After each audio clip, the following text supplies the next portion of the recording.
Hello student, I hope you all fit and fine. आप सभी लोग देख रहे हैं हमारा अपना चैनल एजुकेट कंप्यूटर क्लासेस। तो स्टूडेंट, अगर आपको हमारी वीडियो पसंद आती है तो प्लीज़ इसे लाइक एंड सब्सक्राइब करना ना भूलें और साथ ही साथ में बेल आइकन को भी प्रेस करें ताकि जब भी हम कोई न्यू वीडियो अपलोड करते हैं तो उसकी नोटिफिकेशन सबसे पहले आपके मोबाइल पर आए। तो स्टूडेंट, आज के हमारे इस टॉपिक में हम आपको नैतिक मूल्य एवं आदर्श संबंधी अनुच्छेद को लिखना सिखाएंगे, जिसके आज का हमारा टॉपिक का नाम है साहित्य और समाज। तो इसको किस तरीके से इजली तरीके से लिखकर आप अपने एग्जाम पेपर में फुल मार्क्स को पा सकते हैं, ये ट्रिक हम आपको बताएंगे। तो चलिए स्टूडेंट, स्टार्ट करते हैं आज की हमारी वीडियो। तो स्टूडेंट, हमारी इस वीडियो में आज हमारे नैतिक मूल्य एवं आदर्श संबंधी अनुच्छेद को पढ़ेंगे। तो यहाँ पर हमारे उस टॉपिक का नाम है साहित्य और समाज। तो यहाँ पर हमें उसके टॉपिक के बारे में लिखना है। तो यहाँ पर लिखा हुआ साहित्य और समाज एक दूसरे के पूरक है, दोनों में गहरा संबंध है। किसी भी साहित्य का निर्माण साहित्यकार द्वारा समाज में रहकर ही किया जाता है, अतः वो समाज की उपेक्षा नहीं कर सकते। मतलब साहित्य और समाज एक दूसरे के पूरक है। मतलब अगर साहित्य है तो समाज होना जरूरी है और अगर समाज है तो साहित्य होना जरूरी है।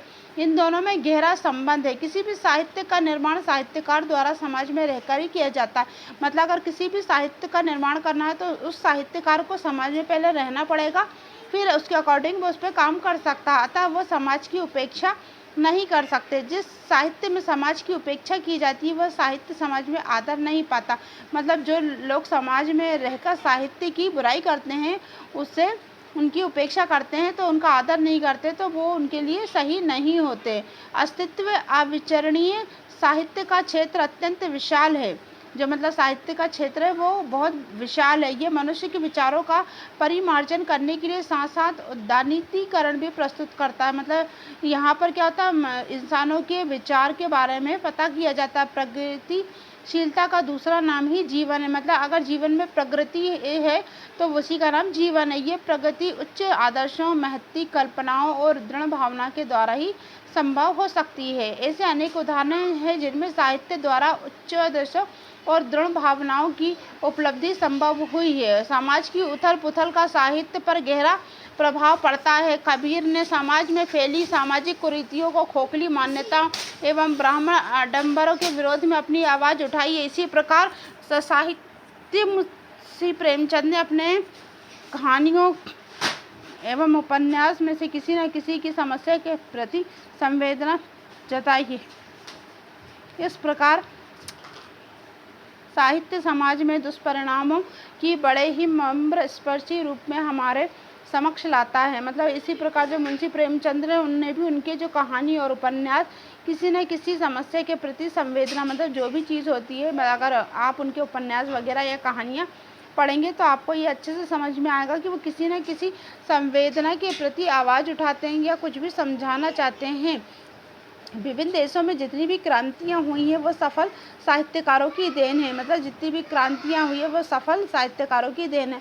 प्लेटो और अरस्तु के नवीन सिद्धांतों ने राज्य अधिकारों के स्वरूप को ही बदल दिया है। जयपुर के राजा जयसिंह, जिन्हें मंत्रियों सांसदों की संगति न बदल सकी, उसे महाकवि बिहारी के एक दोहे ने बदल दी। मतलब जो जयपुर के राजा जय सिंह थे उनको कोई भी नहीं बदल पाया, पर उन्हें महाकवि बिहारी के एक दोहे ने ही बदल दिया। समाज साहित्य को और साहित्य समाज को प्रभावित किए बिना नहीं रह सकता। मतलब ये एक दूसरे के क्योंकि पूरक हैं।